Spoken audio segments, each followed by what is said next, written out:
"Read it again," Professor Jake Whitmore said, voice amplified by the lecture hall's acoustics, sharpened by authority. "Slowly, so everyone can hear how wrong you are." "I wonder how you got into this institution. You're not fit here." A ripple of laughter moved through the room, the soft, sanctioned kind. The kind that wears blazers and tenure. He didn't look at her when he said it. He looked at the chalkboard, at the symbols he owned, at the institution that had laminated his certainty. "You don't get partial credit for confidence," he added. "You get credit for correctness." Maya stood at the front, hands clasped, eyes down. The marker trembled once, then stilled. 100 faces leaned forward, the air tight with the quiet thrill of public humiliation called correction. "Try again," he said, "or sit down." What they all thought was her failure was about to become the proof that he had underestimated her, and that mistake would ruin him. Maya grew up in a quiet neighborhood where ambition often felt invisible. Her parents worked long hours, her mother cleaning offices, her father driving a delivery truck, so she learned early to sit in silence, observe, and teach herself what others overlooked. Books became her refuge, numbers her secret companions. Teachers often underestimated her, mistaking her calm for disinterest, her questions for defiance. She had carried the weight of being seen as less than for years, learning to move through the world with caution, but never with doubt in her mind. Every late-night study session, every scribbled equation in the margins of her notebooks, was a quiet rebellion against the low expectations the world had written for her. And when the day came to stand in that lecture hall, it wasn't just a class she was facing. It was every moment that had ever told her she didn't belong. The course was a gate. Everyone knew that. It filtered ambition from aspiration, sorted the bold from the merely hopeful. Advanced theoretical systems, the kind of class that became a line on resumes and a scar in memory. Professor Jake Whitmore had designed it himself. He was famous for that. Design, the architecture of difficulty, the deliberate scarcity of A's, the controlled burn of humiliation that in his mind produced diamonds. Maya had arrived early that morning and taken a seat in the third row, left side, near the aisle. Not because she wanted visibility, because the exit was closer. She had learned that trick long ago. The room filled, laptops opened, coffee cups exhaled, whispered alliances formed and dissolved. She watched the clock, the way some people watch weather. When Professor Jake entered, conversations collapsed into posture. He began with a story about a conference in Vienna, about a room where everyone important had been present. He spoke of equations as if they were art he had discovered rather than tools he had inherited. He spoke of rigor. He spoke of standards. "Some of you," he said, eyes scanning, "are here by mistake." The line landed where it always did.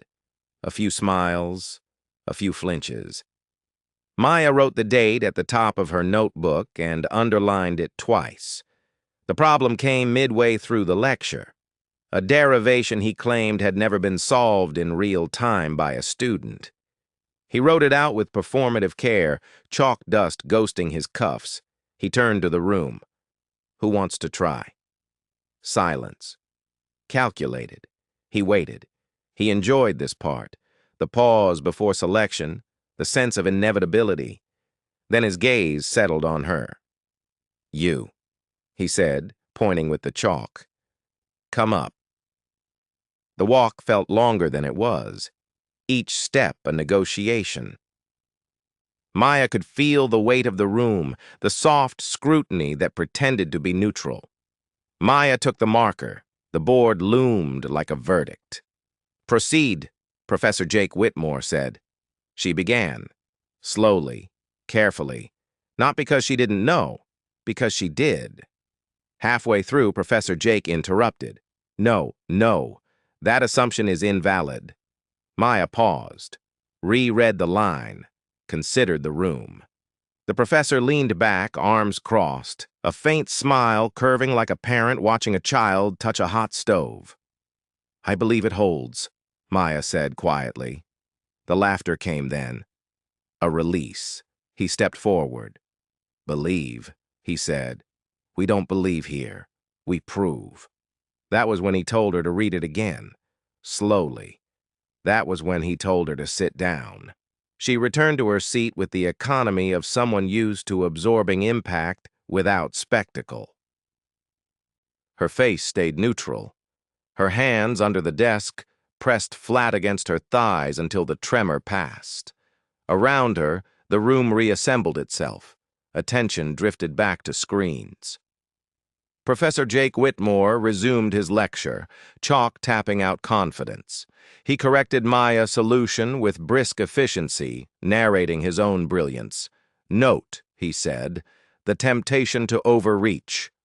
Maya wrote the word overreach in the margin and circled it, not as a wound, as a placeholder. After class, she waited until the room emptied. The professor gathered his notes, humming. Maya approached. Professor, she said. He looked up, surprised, as if she were a ghost who had failed to haunt on schedule. Yes? I'd like to understand where my assumption fails. He sighed, a long, practiced exhale. Office hours are posted. I know, she said. I'll be there. Professor Jake Whitmore nodded, already turning away. Maya's apartment was small and clean and quiet, a desk by the window, a lamp that flickered if jostled. She laid out her notes with the deliberation of someone preparing a case, not to win, to clarify. She rewrote the problem from memory.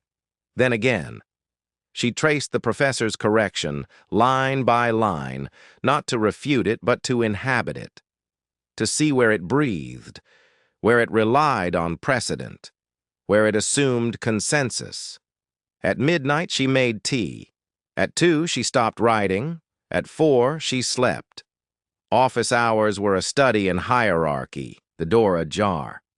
The bookshelf heavy with spines, awards framed like sentinels. Maya sat across from him, notebook open. Professor Jake listened for a minute, then interrupted. You're making it more complicated than it is. I don't think it's complicated, Maya said. I think it's incomplete. His eyebrow lifted. Excuse me? Maya pointed to the board. This transformation assumes linearity in a space that isn't strictly linear. If we adjust... No, he said. That's not how it works. She nodded. That's how it's been taught. Professor Jake stared at her, irritation sharpening into something else. Are you suggesting the literature is wrong? I'm suggesting it's provisional. Silence. He leaned back, smiled thinly. You're ambitious, he said. Ambition is admirable. But you need to learn your place in the sequence. The meeting ended there. Weeks passed. The course tightened. The problems grew more public. He called on her less, but when he did, his tone sharpened. Corrective. Performative. The room learned the rhythm, her calm, his certainty, the small laughter that followed. Maya learned something else.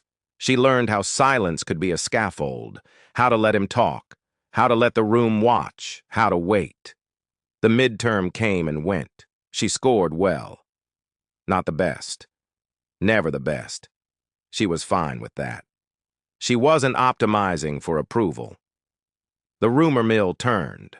Someone mentioned she had challenged him. Someone else said she was in over her head. Someone else said she was brave. None of it touched her work.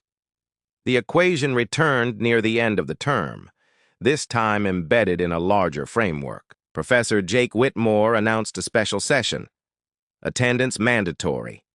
Visitors welcome. This, he said, gesturing, is where we separate understanding from mimicry. The room filled beyond capacity. Faculty lined the back wall. A camera was set up for the department archive. He called her name. A murmur. Maya stood. "I'd like you to walk us through your approach," he said, voice smooth. "Carefully." The trap was elegant, public, final. Maya took the marker. Her hand did not shake. She began at the beginning, but not the one he expected. She reframed the problem, articulated the assumptions as choices rather than truths. She spoke softly. The room leaned in. Professor Jake interrupted. "You're avoiding the core." "I'm clarifying it," she said. A few heads nodded. He frowned. She reached the point of divergence, the assumption. The place where she had been told to sit down. She paused. "If we accept this," Maya said, "we constrain the solution space in a way that simplifies computation but erases behavior we can observe." "Observe where?" Professor Jake Whitmore demanded. Maya turned. "In your own published data." The room went still. She cited the paper, the year, the figure. She rewrote his equation with a small adjustment. Not a revolution, a correction. He laughed, sharp. "That's not admissible." "Why?" "Because it contradicts established results." "Or," Maya said, "it explains why those results plateaued." The silence thickened. The faculty at the back exchanged looks. She finished the derivation. The equation resolved cleanly, elegantly, the kind of resolution that feels inevitable once seen. She stepped back. For a moment, no one spoke. Then someone in the back said, "Can you run that again?" She did. Professor Jake Whitmore's face had gone pale.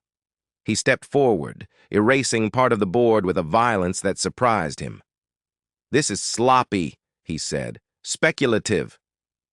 "Test it," she said, not defiant, offering. A graduate student opened a laptop, typed, waited, the numbers aligned. A breath moved through the room like wind through tall grass. Professor Jake Whitmore stood very still. The camera whirred. "This session is over," he said. No one moved. The fallout was procedural at first. Committees, reviews, emails that began with "per our discussion." The equation circulated, then the implications. Grants paused. Papers were re-examined. Questions were asked that had been deferred for years. Professor Jake Whitmore stopped teaching mid-semester. A sabbatical, they said, then an investigation, then a resignation framed as mutual. Maya was invited to present. She declined. She finished the course, earned her grade, wrote her final paper with care. At the end of term, she found herself alone in the lecture hall. The board was clean, the seats empty. She stood where she had stood before, touched the chalk, left no mark. Later, she would publish, collaborate, build. She would be known, eventually, for her work. But that night, Maya walked out into the cold and thought about the cost of certainty, about the quiet power of asking better questions. Somewhere, an institution recalibrated, and somewhere else, a student took notes, underlining the date twice, and wondered how many doors remain closed not because they are locked, but because no one expects the knock. If you felt the tension, the brilliance, and the quiet power in this story, drop a comment below. What would you have done in her shoes? I want to hear your thoughts. And if you love uncovering stories that reveal hidden truths, injustices overturned, and brilliance unrecognized, make sure you hit that subscribe button and turn on notifications. Hidden Tales. Stories brings you stories that you won't see anywhere else.